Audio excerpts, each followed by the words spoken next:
2 Pierre 2 n'est pas un chapitre de réconfort mais de confrontation. Il ne parle pas de bénédiction facile ni de promesses superficielles. Il parle de jugement, de faux docteurs et de destruction. C'est un passage que beaucoup préfèrent éviter, mais qui porte l'un des avertissements les plus urgents pour l'Église de tous les temps. Pierre déclare sans détour, de même qu'il y a eu de faux prophètes parmi le peuple d'Israël, il y aura aussi de faux docteurs parmi vous. Ils ne viennent pas avec des pancartes lumineuses disant « trompeur ». Ils s'infiltrent discrètement, introduisent des hérésies d'une manière déguisée et finalement renient le Seigneur qui les a rachetés. Le danger n'est pas lointain mais très proche, au sein de la communauté de foi. Alors que beaucoup s'attendent à entendre des messages de paix, de prospérité et de développement personnel, Pierre nous donne des paroles de feu et de jugement. Il ne parle pas de victoire humaine, mais de perdition éternelle. Le contraste est dur. D'un côté, la voix de la parole qui avertit. De l'autre, une génération qui ne veut écouter que ce qui plaît. Le choc est de réaliser que ces hommes ne sont pas à l'extérieur de l'Église, mais à l'intérieur. Ce sont des leaders, des prédicateurs, des figures influentes qui se présentent comme des pasteurs, mais qui sont des loups. Le scandale ne réside pas seulement dans le contenu de leurs paroles, mais dans la conséquence. Ils entraînent des multitudes avec eux vers la condamnation. Mais il y a aussi une promesse cachée. Dieu ne laissera pas les impies impunis. Il n'a pas épargné les anges qui ont péché.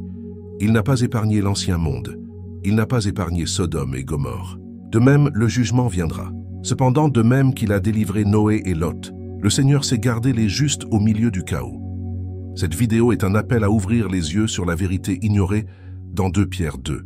Un appel à la vigilance et au discernement spirituel. Comme l'a dit Charles Spurgeon, le discernement n'est pas simplement de savoir la différence entre le bien et le mal, mais entre le bien et le presque bien. Le premier verset de 2 Pierre 2 sonne comme une alarme qui résonne à travers les siècles. Il y a eu parmi le peuple de faux prophètes, et il y aura de même parmi vous de faux docteurs, qui introduiront des hérésies pernicieuses et qui, reniant le Maître qui les a rachetés, attireront sur eux une ruine soudaine. Voici la réalité que beaucoup ne veulent pas affronter. Le plus grand danger de l'Église ne vient pas de l'extérieur, mais de l'intérieur. Ce n'est pas l'athéisme militant, ni les philosophies séculières, ni les persécutions politiques. Ce qui menace le plus le troupeau, ce sont des hommes qui, au nom du Christ, déforment l'évangile du Christ. Ces docteurs n'arrivent pas vêtus comme des ennemis déclarés. Ils s'infiltrent subrepticement, gagnent la confiance de la communauté, parlent comme s'ils étaient des amis de la vérité, mais portent du poison sur leurs lèvres. Le terme utilisé par Pierre, « introduire dissimulément », révèle la ruse. Ce n'est pas une attaque frontale, c'est une déviation subtile. C'est un ornement de plus dans le message, une omission stratégique, jusqu'à ce que l'évangile soit si déformé qu'il n'est plus l'évangile Spurgeon. Prêchant sur les dangers de la chair, a affirmé « Le discernement n'est pas de savoir distinguer le bien du mal. Même le monde peut le faire. Le vrai discernement est de savoir distinguer entre le bien et le presque bien. » C'est exactement la stratégie des faux docteurs, ne pas présenter un mensonge grotesque, mais une vérité altérée. Une vérité avec un peu de levain qui, au final, corrompt toute la pâte. Combien aujourd'hui ne prêchent-ils pas un Christ partiel, un Christ sans croix, un évangile sans repentance, une grâce sans sainteté, une foi sans persévérance? Tout cela sonne bien, mais c'est un poison mortel. Pierre n'écrit pas seulement pour alerter sur l'existence de ces docteurs, mais pour montrer l'effet dévastateur qu'ils provoquent. Il dit « Plusieurs les suivront dans leur dissolution, et la voix de la vérité sera calomniée à cause d'eux. » Voyez la gravité. Ce n'est pas seulement la ruine individuelle de ceux qui les suivent, mais l'impact collectif. Le témoignage de l'Église devant le monde est terni, le nom du Christ est blasphémé. Et comment les identifier? Pierre décrit leurs marques: avidité, arrogance, sensualité, mépris de l'autorité. Ils ne recherchent pas la gloire de Dieu, mais le profit, l'applaudissement, le pouvoir. Ils prêchent un message adapté au goût humain, parce que leur objectif n'est pas de transformer les pécheurs, mais de satisfaire les clients. Spurgeon dénonçait cela en son temps. Un ministère qui plaît aux hommes est un ministère qui déplaît à Dieu. La popularité du prédicateur n'est jamais un thermomètre de la fidélité du prédicateur. C'est une blessure exposée de nos jours. Beaucoup mesurent l'efficacité d'un ministère par le nombre de fidèles, la qualité de la production audiovisuelle ou la présence médiatique. Mais Pierre dit que le critère n'est pas celui-là. Le critère est de savoir si le message conduit à la sainteté ou au péché, à la croix ou à l'applaudissement humain. Un autre détail précieux se trouve dans la phrase « Il renie le maître qui les a rachetés ». Cela signifie que l'erreur n'est pas seulement doctrinale, elle est aussi relationnelle. C'est une négation pratique de la seigneurie du Christ. Beaucoup peuvent chanter « Jésus est Seigneur », mais vivent comme s'ils étaient maîtres d'eux-mêmes. Ils prêchent la liberté, mais vivent dans l'esclavage. Ils proclament un Christ sauveur, mais rejettent un Christ Seigneur. Et voici le point le plus alarmant. Pierre ne parle pas de personnes éloignées, mais de leaders qui ont déjà été respectés, des hommes qui, dans un certain sens, ont connu la vérité. C'est le danger de l'apostasie, la chute de celui qui était proche. Spurgeon avertissait sa génération en disant « La chair peut être le lieu le plus proche du ciel et, en même temps, le chemin le plus rapide vers l'enfer. Car si le prédicateur ne prêche pas la vérité de Dieu, il ne périt pas seulement, mais entraîne les autres avec lui. » C'est pourquoi l'appel de 2 Pierre 2 est urgent. L'Église doit se réveiller pour discerner les voix. Nous devons mettre de côté la naïveté qui pense que tout discours portant le nom de Jésus est automatiquement vrai. Tout sermon n'est pas l'Évangile. Toute chanson qui mentionne Dieu n'est pas de l'adoration. Toute prophétie qui parle au nom de l'Esprit n'est pas une inspiration divine. Le danger est réel. Les faux docteurs ne sont pas seulement à l'affût à l'extérieur de l'Église, mais ils occupent bien souvent les chairs, dirigeant des foules et façonnent les pensées. Le silence de l'Église face à ce fait est une complicité. Pierre nous montre que la ruine soudaine de ces trompeurs est certaine, mais il nous appelle aussi à la responsabilité. Nous ne pouvons pas être naïfs, nous ne pouvons pas être passifs. Il est temps de veiller, de tout comparer à l'Écriture, de juger le message par la parole et non par le charisme de celui qui parle.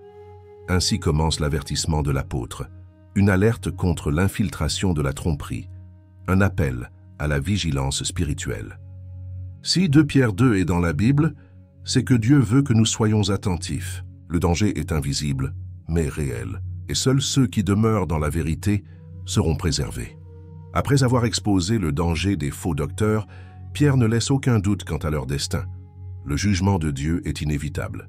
L'apôtre écrit « Car si Dieu n'a pas épargné les anges qui ont péché, mais s'il les a précipités dans l'abîme et les a livrés aux chaînes de l'obscurité pour être réservés en vue du jugement, s'il n'a pas épargné l'ancien monde, mais s'il a sauvé Noé, 8e personne, prédicateur de la justice, lorsqu'il fit venir le déluge sur un monde d'impies, s'il a condamné à la destruction et réduit en cendres les villes de Sodome et de Gomorrhe, les donnant comme exemple à ceux qui allaient vivre dans l'impiété. 2 Pierre 2, 4, 6. Pierre fait appel à 3 épisodes de l'Ancien Testament pour renforcer son avertissement. 3 jugements divins qui sont devenus des bornes éternelles de la justice de Dieu.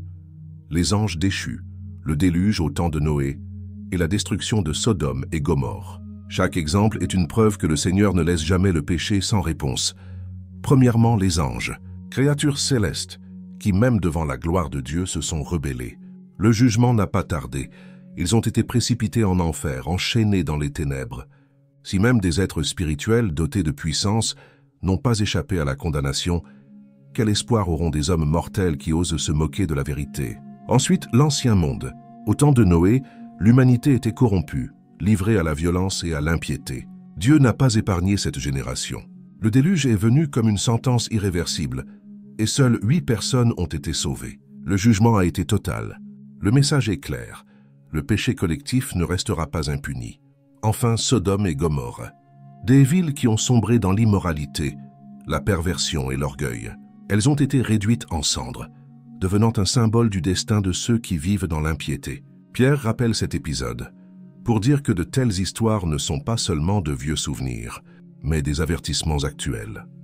Charles Spurgeon a affirmé un jour « Dieu écrit sa justice en lettres de feu dans l'histoire de l'humanité, afin que les hommes craignent et ne se moquent pas du péché. » Ces exemples sont des échos de la sainteté de Dieu, des témoignages permanents que la patience du Seigneur a des limites. La grande leçon est que le jugement de Dieu est à la fois certain et juste. Il n'est pas arbitraire, il n'est pas injuste, il n'est pas précipité. L'apôtre montre qu'en même temps que le Seigneur déverse sa colère sur les impies, il préserve les justes. Noé a été sauvé. Lot a été épargné. La fidélité de Dieu se manifeste à la fois dans la condamnation et dans la préservation. Spurgeon disait « Le même soleil qui fait fondre la cire durcit l'argile. Il en est de même de l'Évangile. Il sauve ou condamne, selon le cœur qui le reçoit. La justice de Dieu est double, jugement pour ceux qui rejettent et délivrance pour ceux qui se soumettent. Cet équilibre est fondamental. Beaucoup préfèrent n'insister que sur la miséricorde de Dieu, peignant un portrait déformé d'un Seigneur indulgent qui ne punit jamais. D'autres, cependant, ne présentent qu'un Dieu en colère, sans compassion. L'Écriture montre que les deux aspects sont inséparables. Il est juste et miséricordieux, aimant et saint, patient mais aussi sévère. Le problème de notre génération est que le côté du jugement a été pratiquement réduit au silence. Les prédicateurs modernes parlent de prospérité, de guérison, de développement personnel et d'épanouissement, mais ne parlent presque jamais de condamnation, d'enfer, de feu éternel. Beaucoup considèrent ces mots comme archaïques, dépassés. Mais Pierre ne pensait pas ainsi. Il rappelle ces épisodes pour dire que la justice de Dieu est toujours en vigueur. Négliger cette vérité est une erreur fatale. Car s'il n'y a pas de jugement, il n'y a pas besoin de repentance. S'il n'y a pas de condamnation, la croix perd son sens. S'il n'y a pas d'enfer, l'Évangile cesse d'être une bonne nouvelle et devient seulement un discours de motivation. Spurgeon a averti « Celui qui ne prêche pas l'enfer ne peut être appelé un fidèle prédicateur de l'Évangile. Car s'il n'y a pas de danger, il n'y a pas de salut. S'il n'y a pas de perdition, il n'y a pas de rédemption. » C'est ce que 2 Pierre 2 réaffirme. Le jugement est réel et inévitable, et l'espérance est aussi là. De même que Dieu n'a pas laissé le juste Noé périr dans le déluge, de même qu'il n'a pas permis que Lot soit détruit avec Sodome, il sait délivrer ceux qui lui appartiennent. Le Seigneur connaît les siens, garde les siens et les préserve au milieu du chaos. C'est le point central de Pierre. Le jugement est certain, mais la fidélité de Dieu l'est aussi. Le même chapitre qui parle de destruction annonce la délivrance. Le même Dieu qui condamne les impies console et protège les fidèles. Par conséquent, nous ne devons pas craindre comme ceux qui n'ont pas d'espérance, mais veiller comme ceux qui savent que la justice de Dieu se manifestera. Le jugement ne faillit pas, mais la promesse non plus. Comme l'a dit Spurgeon, la justice de Dieu est la terreur des impies, mais le réconfort des saints. Pierre ne laisse pas le danger des faux docteurs dans l'abstrait. Il décrit leurs marques, leurs attitudes, leurs traits moraux et spirituels. Il n'alerte pas seulement sur leur existence, mais révèle leur caractère corrompu, afin que l'Église puisse les discerner et ne pas être trompée. Il écrit « Surtout ceux qui, après la chair, courent après la convoitise et méprisent l'autorité. Présomptueux et arrogants, ils ne craignent pas d'insulter les gloires, tandis que les anges, supérieurs en force et en puissance, ne portent pas de jugement injurieux contre elles devant le Seigneur. » 2 Pierre 2, 10, 11. Voici les signes: présomptueux, arrogants, livrés aux passions, méprisant l'autorité, vivant dans l'insolence. Ce sont des hommes qui n'ont pas de frein, qui confondent l'audace avec l'irrévérence et le courage avec la rébellion. Pierre continue: mais eux, semblables à des brutes sans raison, nés pour être pris et détruits, et parlant mal de ce qu'ils ignorent, périront par leur propre corruption. Philippiens 12. Il n'adoucit pas. Il les appelle des animaux irrationnels, guidés par l'instinct, incapables de discerner la vérité. Et pas seulement cela. Ils ont les yeux pleins d'adultère et sont insatiables de péché. Ils séduisent les âmes mal affermies. Ils ont le cœur exercé à la cupidité. Ce sont des enfants de malédiction. V 14. C'est une description sombre. Yeux impurs, insatiables de péché, manipulateurs de cœur fragile, cœur entraîné à la cupidité. Spurgeon a dit un jour « Le péché n'est pas un accident dans la vie de l'impie, c'est son exercice, c'est sa pratique. Il entraîne ses mains et son esprit au mal, comme un athlète entraîne son corps pour la course. » Ainsi sont les faux docteurs décrits par Pierre. Ils ne pêchent pas par faiblesse occasionnelle, mais par habitude, par choix, par plaisir. Une autre marque est le chemin qu'ils suivent. Pierre les compare à Balaam, le prophète qui, par amour du gain, a tenté de maudire Israël. Le texte dit « Ayant quitté le droit chemin, ils se sont égarés, en suivant la voie de Balaam, fils de Béor, qui a aimé le salaire de l'injustice. » V. 15. Leur motivation n'est pas la gloire de Dieu, mais le gain personnel. La chair devient une scène, et le message devient une marchandise. Combien aujourd'hui suivent la voie de Balaam, des prédicateurs qui transforment la foi en affaires, la grâce en produit, l'Église en marché. Ils prêchent pour plaire à la poche, non pour sanctifier l'âme. Spurgeon a dénoncé « Malheur à l'Église quand la chair devient une vitrine de marchand. Là où l'on vend la bénédiction, il n'y a pas de croix. Là où l'on achète le miracle, il n'y a pas d'évangile. » Pierre parle aussi du vide de ces personnes. Ce sont des fontaines sans eau, des nuées que chasse un orage. L'obscurité des ténèbres leur est réservée, Bandit 7. L'image est puissante. Ils semblent promettre de l'eau mais n'ont rien à offrir. Ils semblent apporter de la clarté, mais ne sont que de la brume. Ils sont vides, creux, sans substance, et pourtant ils en trompent beaucoup. Comment? Pierre explique. Avec des discours arrogants et vides, ils séduisent, par les convoitises charnelles et par les dissolutions, ceux qui s'étaient à peine éloignés de ceux qui vivent dans l'erreur. Veillon 18. Ils savent bien parler. Leurs paroles sont pleines de vanité, de confiance en soi, de spectacle. Elles touchent les désirs de la chair et attirent ainsi les foules. Spurgeon a observé. Un sermon peut être plein de feu dans le style et être pourtant froid comme de la glace dans le contenu. L'éclat des mots ne remplace pas la lumière de la vérité. Le problème n'est pas l'éloquence, mais le contenu. Leur discours enchante les oreilles, mais tue l'âme. Cette description de Pierre est intemporelle. Hier, c'étaient les faux docteurs infiltrés dans les églises primitives. Aujourd'hui, ce sont des influenceurs numériques, des prédicateurs médiatiques, des musiciens religieux qui vendent une spiritualité superficielle. La forme a changé, mais les marques restent les mêmes. Arrogance, sensualité, cupidité, éloquence vide. La question qui reste est, pourquoi tant de gens suivent-ils de telles personnes? La réponse est dans le cœur humain, parce que les faux docteurs offrent exactement ce que la chair désire entendre. Un évangile sans renoncement, une croix sans douleur, une foi sans obéissance. C'est l'évangile de la commodité, de l'auto-affirmation, du plaisir sans limite. Mais la Bible est claire. Ils leur promettent la liberté, bien qu'ils soient eux-mêmes esclaves de la corruption. VT 19. C'est peut-être la marque la plus tragique. Ils proclament la liberté mais vivent enchaînés. C'est l'aveugle qui guide des aveugles. C'est l'esclave qui se présente comme libérateur. C'est pourquoi l'Église doit ouvrir les yeux. Il ne suffit pas d'être impressionné par la voix, par la foule, par les chiffres, par les ressources technologiques. Le critère n'est pas la forme, c'est le fruit. Comme l'a dit Jésus, vous les reconnaîtrez à leurs fruits. Spurgeon avertissait sa génération. Le vrai serviteur du Christ n'est pas connu par la taille de sa congrégation, mais par la fidélité à la parole. L'homme peut être applaudi par des multitudes et être pourtant un ennemi de la croix. Les marques des trompeurs sont visibles pour qui a du discernement, mais seuls ceux qui sont fermes dans l'Écriture parviennent à les percevoir. Pierre n'a pas écrit ce chapitre pour semer la peur, mais pour ouvrir les yeux du peuple de Dieu. L'objectif n'est pas la paranoïa, mais la vigilance. Si nous connaissons les marques, nous pouvons rejeter les faux docteurs et demeurer dans le véritable évangile. L'alerte de Pierre est un appel à ne pas être naïf, mais à tester chaque parole, chaque doctrine, chaque ministère par la mesure de la vérité de Dieu. Le danger des faux docteurs ne se limite pas à leur propre vie corrompue. Ce que Pierre souligne, c'est l'effet dévastateur qu'il provoque sur toute la communauté de foi. Ce ne sont pas seulement des individus trompés qui tombent, c'est la réputation de l'Évangile qui devient la cible de la moquerie. C'est l'Église dans son ensemble qui subit les effets de la contamination. Pierre affirme que, à cause d'eux, la voix de la vérité est calomniée. C'est peut-être l'aspect le plus douloureux. Il ne s'agit pas seulement de la perdition personnelle des trompeurs, mais du déshonneur qu'ils jettent sur le nom du Christ. Lorsque des leaders religieux vivent dans le scandale, lorsqu'ils prêchent des mensonges déguisés en piété, le monde ne voit pas seulement des hommes déchus. Il voit une foi discréditée.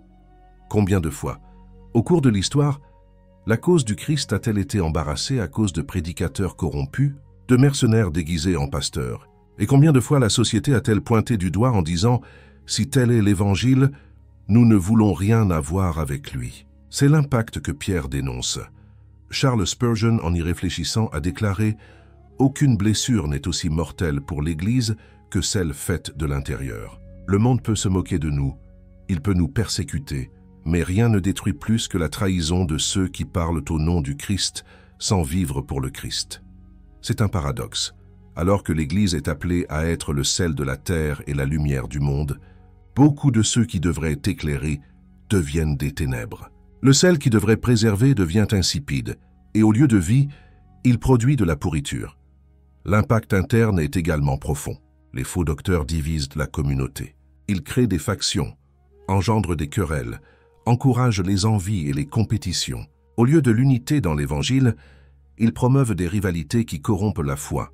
Au lieu de la vraie communion, ils installent des rivalités qui corrompent la foi. La destruction n'est pas seulement morale, mais aussi spirituelle. Ceux qui suivent ces voies s'éloignent de la vérité, perdent le zèle pour la sainteté et deviennent tièdes, satisfaits d'une religion sans croix. L'impact est silencieux mais dévastateur. L'Église perd sa vigueur, son autorité et sa voix prophétique devant le monde. Spurgeon avertissait sa génération, si l'Église se conforme au monde, le monde ne se convertira jamais à l'Église. Une Église mondaine est l'arme la plus efficace du diable contre la vérité. Cet avertissement résume le problème. Lorsque l'Église se laisse contaminer par de faux docteurs, elle perd son identité. Au lieu d'être le peuple mis à part de Dieu, elle devient le reflet de la société déchue. Un autre impact grave est la banalisation du péché. Les faux docteurs, vivant dans l'impureté, transmettent au peuple l'idée que la sainteté est facultative. Ils prêchent une grâce bon marché qui pardonne sans transformer, qui accueille sans purifier. Ainsi, des multitudes se mettent à vivre une foi sans repentance, une religion sans obéissance, un christianisme sans Christ. Et lorsque le péché est banalisé au sein de l'Église, la voix prophétique devant le monde se tait. La communauté perd son autorité morale. Qui dénoncera la corruption de la société si elle est plongée dans la corruption interne? Qui appellera le monde à la repentance si le peuple de Dieu lui-même refuse de se repentir? Spurgeon a dit « Un prédicateur qui ne confronte pas le péché est comme un chien qui n'aboie pas devant le voleur. Sa lâcheté n'est pas de la miséricorde. Ah, c'est une trahison. » C'est l'impact le plus visible aujourd'hui. Des chairs silencieuses devant l'iniquité, des temples pleins, mais des cœurs vides, des multitudes trompées pensant être en sécurité, alors qu'elles marchent vers la perdition. Le monde regarde l'Église et, dans de nombreux cas, ne voit pas de différence. Et c'est tragique. Ce qui devrait être un signe de vie éternelle devient une scène de scandale. Ce qui devrait être un lieu de transformation devient un marché d'intérêt. L'impact n'est pas seulement interne ou externe, mais cosmique. Le nom du Christ est calomnié, l'Évangile est déshonoré et la mission de l'Église est affaiblie. Cependant, Pierre n'écrit pas ces mots seulement pour se lamenter. Il écrit pour alerter, pour réveiller, pour convoquer la communauté à résister. L'Église doit apprendre à identifier le faux et à le dénoncer. Elle doit rejeter la corruption interne avec la même fermeté qu'elle dénonce la corruption du monde. L'impact des faux docteurs est réel et destructeur, mais l'Église n'est pas condamnée à la défaite. Le même Dieu qui a exposé l'hypocrisie d'Ananias et de Saphira au début des Actes est toujours le Dieu qui garde la pureté de son épouse. Et il appelle son peuple à se réveiller, à veiller et à restaurer le témoignage qui a été terni. Parmi toutes les descriptions que Pierre fait des faux docteurs, peut-être qu'aucune n'est aussi forte que celle-ci. Ils leur promettent la liberté, bien qu'ils soient eux-mêmes esclaves de la corruption. C'est une sentence courte, mais qui révèle le cœur de la tromperie. Ces hommes se présentent comme des libérateurs, mais ils sont enchaînés. Ils prêchent l'émancipation, mais vivent dans la servitude. C'est le plus grand paradoxe de la fausse religion. Elle vend la liberté tout en distribuant des chaînes. Les faux docteurs parlent de grâce, mais vivent dans la chair. Ils parlent de victoire, mais sont vaincus par le péché. Ils parlent d'abondance, mais leur âme est aride. Ils ne possèdent pas ce qu'ils offrent, car personne ne peut donner ce qu'il n'a pas. Spurgeon a averti sa génération. L'homme qui vit dans le péché et parle pourtant de liberté est comme un prisonnier derrière les barreaux qui se vantent de sa liberté, tandis que les fers cliquettent à ses pieds. Cette image résume l'essence de la corruption, une fausse liberté qui n'est qu'une autre forme d'esclavage. La promesse de liberté a toujours attiré des multitudes. Depuis l'Éden, le serpent offre l'indépendance. Vous serez comme Dieu. C'est le discours qui résonne à chaque génération. Vivez comme vous voulez, suivez votre cœur, obéissez à vos désirs. C'est le message séduisant d'une autonomie illusoire. Mais celui qui suit la chair ne trouve pas la liberté. Il trouve la prison. Pierre révèle l'ironie de cette condition. On est esclave de ce qui vous a vaincu. Et qu'est-ce qui domine les faux docteurs? La corruption. Ils sont emprisonnés par la cupidité, par la sensualité, par l'arrogance, par l'orgueil. Ils ne sont pas libres, ils sont captifs. Le péché n'est pas un accident dans leur vie, c'est une routine. La tromperie n'est pas un glissement, c'est une stratégie. Et voici le danger pour ceux qui les suivent. Celui qui se laisse emporter par eux finit par entrer dans la même captivité, car l'esclavage est contagieux. Le disciple devient comme le maître, et ce qui aurait dû être la libération se transforme en un joug encore plus lourd. Spurgeon a déclaré « Le pire esclavage n'est pas celui des chaînes visibles, mais celui du péché qui emprisonne l'âme. L'homme peut être libre dans un palais et être pourtant enchaîné à l'intérieur. C'est la condition des trompeurs. Ils peuvent être entourés d'applaudissements, de célébrités et de richesses, mais ce sont de misérables prisonniers. Ce qui rend cet esclavage encore plus tragique, c'est son déguisement. Il se présente comme la liberté. Les faux docteurs proclament « Vous n'avez pas besoin de vous soumettre à des règles, vous n'avez pas besoin de porter la croix, vous n'avez pas besoin de renoncer à quoi que ce soit. Il suffit de croire, de déclarer, de suivre ce que vous ressentez. » Mais cette prétendue liberté est, en réalité, la soumission au pire maître, la chair, le monde et le diable. Et combien ne vivent-ils pas exactement ainsi aujourd'hui? Des jeunes et des adultes qui confondent la libération avec le libertinage, la grâce avec la permissivité, la foi avec l'auto-indulgence. La vie chrétienne devient une scène de désir satisfait, au lieu d'un autel de sacrifice vivant. Mais la parole est claire, seule la vraie liberté existe en Christ. Tout ce qui n'est pas soumission à lui est un esclavage déguisé. Jésus lui-même a déclaré « Si donc le Fils vous rend libre, vous serez véritablement libre. » En dehors de lui, la liberté est toujours fausse. Spurgeon insistait « Il n'y a pas de liberté en dehors de la sainteté. » Le péché est toujours un tyran, et l'âme ne trouve le repos que lorsqu'elle s'incline devant le trône du Christ. Cela détruit le mythe moderne d'une grâce sans obéissance. Car obéir au Christ n'est pas une prison, c'est la seule façon d'être libre. Pierre écrit cette alerte parce qu'il sait que le cœur humain est facilement séduit par la promesse de l'autonomie. Mais la vie prouve le contraire. Celui qui vit sans limite finit par être asservi par ses propres désirs. Celui qui rejette la seigneurie du Christ devient le serviteur de passions cruelles. Et la fin de cet esclavage est terrible. Le péché non seulement emprisonne, il consume. La corruption se développe comme un cancer, dévorant l'âme. La promesse de liberté se termine par le vide, la recherche du plaisir se termine par la honte, le chemin large se termine par la destruction. Ce chapitre de Pierre est un cri contre l'illusion. Il nous rappelle que la liberté n'est pas de faire ce que nous voulons, mais d'être libéré de ce qui nous asservit. Ce n'est pas de vivre sans maître, mais d'avoir le bon maître. Ce n'est pas de suivre la chair, mais d'être guidé par l'esprit. Les faux docteurs peuvent promettre des horizons ouverts, mais ce qu'ils offrent, ce sont des prisons sans barreaux. Et quiconque les suit découvre trop tard qu'il courait non pas vers la liberté, mais vers la servitude la plus profonde. C'est pourquoi l'Église doit se réveiller à cette vérité ignorée. Il n'y a que deux chemins. Soit nous servons le Christ et trouvons la liberté, soit nous servons le péché et devenons esclaves de la corruption. L'Évangile n'est pas une publicité pour l'indépendance, mais une invitation à la soumission libératrice au roi des rois. Pierre ne mâche pas ses mots pour décrire la condition finale de ceux qui s'éloignent de la vérité. Il écrit « Le chien est retourné à ce qu'il avait vomi, et la truie, après s'être lavée, est retournée se vautrer dans le bourbier. » C'est l'une des images les plus dures et les plus répugnantes de toute la Bible. Mais justement parce qu'elle est choquante, elle révèle la gravité de l'apostasie. L'apôtre parle de personnes qui ont eu un contact avec la vérité, qui ont entendu l'Évangile, qui sont même arrivées à expérimenter quelque chose de la vie chrétienne, mais qui à la fin sont retournés au péché. Ce ne sont pas de simples ignorants. Ce sont ceux qui ont connu et rejeté. C'est ce qui rend la situation encore plus terrible.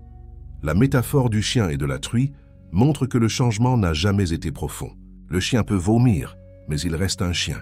La truie peut être lavée, mais elle reste une truie. Ce qui a manqué, c'est la transformation de la nature. Il ne suffit pas de nettoyer l'apparence, il ne suffit pas de fréquenter les cultes, il ne suffit pas de connaître des versets. Il faut naître de nouveau. Spurgeon a déclaré « Un pécheur lavé à l'extérieur mais non transformé à l'intérieur retournera tôt ou tard à la boue. La moralité peut polir, mais seule la grâce peut régénérer. » C'est la tragédie que Pierre dénonce. Beaucoup affichent un changement, mais sans conversion véritable. Le retour au bourbier est pire que l'ignorance initiale. Pierre explique qu'il aurait été préférable de n'avoir jamais connu la voie de la justice que de s'en détourner après l'avoir connu. Cela nous montre que l'apostasie n'est pas seulement une erreur, c'est un affront. C'est cracher sur la grâce, se moquer de la croix, mépriser le sang du Christ. Et combien ne vivent-ils pas exactement ainsi aujourd'hui? Des personnes qui ont déjà levé les mains en adoration, qui ont déjà proclamé la foi de leurs lèvres, mais qui vivent maintenant plongées dans le péché comme si elles n'avaient jamais connu la vérité. Certains maintiennent encore la façade religieuse, d'autres ont complètement abandonné, mais dans les deux cas, la fin est la même, la boue. Le retour au bourbier expose aussi la fragilité d'une foi superficielle. Combien s'illusionnent en pensant qu'ils sont sauvés juste parce qu'ils fréquentent une église ou parce qu'ils sont émus par une chanson. Mais quand les tentations arrivent, quand les passions appellent, ils retournent au vomi d'avant. Ce n'est pas le vrai christianisme, c'est une religiosité vide. Spurgeon a averti, « La foi qui ne change pas la vie ne sauve pas l'âme ».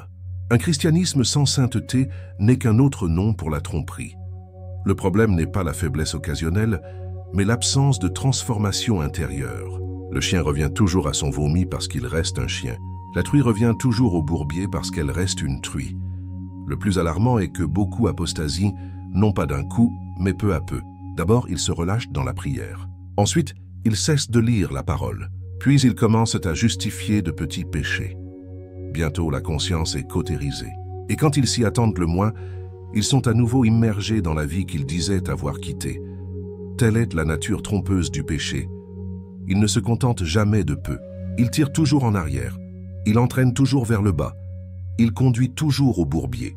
Et celui qui ne reste pas ferme en Christ finit inévitablement par y retourner.